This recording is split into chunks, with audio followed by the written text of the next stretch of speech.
Assalamualaikum warahmatullahi wabarakatuh. Di sini saya akan membawakan materi tentang ilmu reproduksi betina, siklus reproduksi ternak betina yang dipandu oleh dosen pengampu mata kuliah Ibu DRH Purnani Dian Asnaini, dan saya pembawa materi Purnamasari dengan NIM L1A121239 kelas E angkatan 21 jurusan Peternakan Fakultas Peternakan Universitas Halu Oleo. Baiklah, langsung saja kepada materi. Kita akan melihat bagan reproduksi ternak betina. Ketika ternak betina dan ternak jantan bertemu, maka ternak betina akan mengalami rangsangan. Rangsangan ini dapat diperoleh melalui penglihatan, penciuman, pendengaran, dan perabaan. Rangsangan masuk maka akan diterima oleh hipotalamus, dan hipotalamus akan mensekresikan ke GNRH. Kemudian GNRH ini akan menstimulus hipofisa, di mana hipofisa ini terbagi menjadi dua, yaitu adenon hipofisa dan neuron hipofisa. Kita lihat pada bagan adenon hipofisa. Ketika ternak tersebut birahi, maka hipofisa ini akan mengirimkan signalnya ke adenon hipofisa. Adenon hipofisa ini akan mensekresikan 3 hormon. Yang pertama yaitu hormon FSH, hormon LH, dan hormon LTH. Pada hormon FSH, di mana hormon FSH akan mensekresikan folikel, di mana folikel ini berfungsi untuk meningkatkan pertumbuhan. Folikel ini terbagi menjadi 4, yaitu folikel primer, sekunder, tersier, dan folikel digraf. Folikel digraf terdapat sel PKI, di mana sel PKI akan memproduksi estrogen dengan sebanyak-banyaknya sehingga ketika estrogen muncul maka terjadilah tanda-tanda birahi.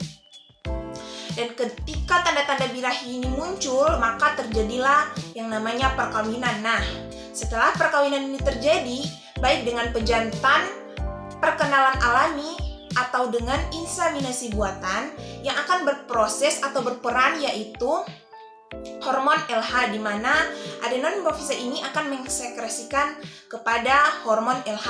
Kemudian kita akan pindah ke bagan LH. LH ini akan menekan ovarium.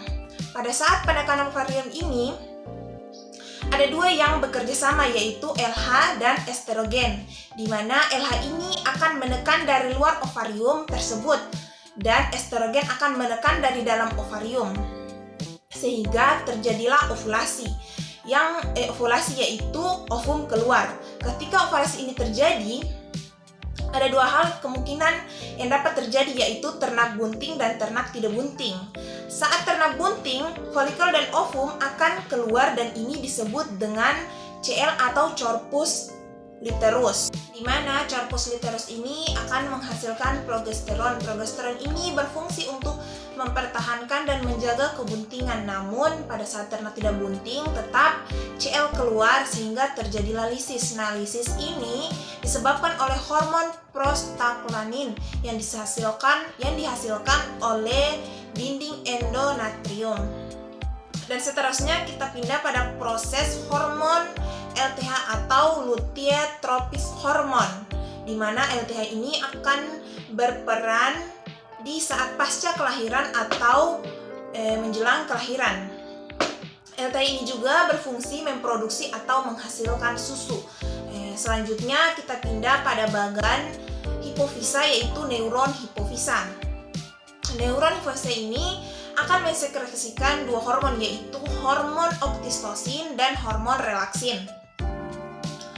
Hormon oksitosin yaitu hormon yang berfungsi pada saat kontraksi uterus, dan hormon relaksin akan berfungsi pada saat relaksi serviks atau pelebaran pada serviks, sehingga kedua hormon ini berperan penting pada saat proses partus, yaitu pada saat menjelang kelahiran dan pasca kelahiran. Terima kasih, itulah penjelasan singkat tentang materi siklus reproduksi ternak betina. Apabila ada kesalahan kata dari saya, mohon maaf. Saya pamit undur diri. Wabillahi taufiq wal hidayah. Wassalamualaikum warahmatullahi wabarakatuh.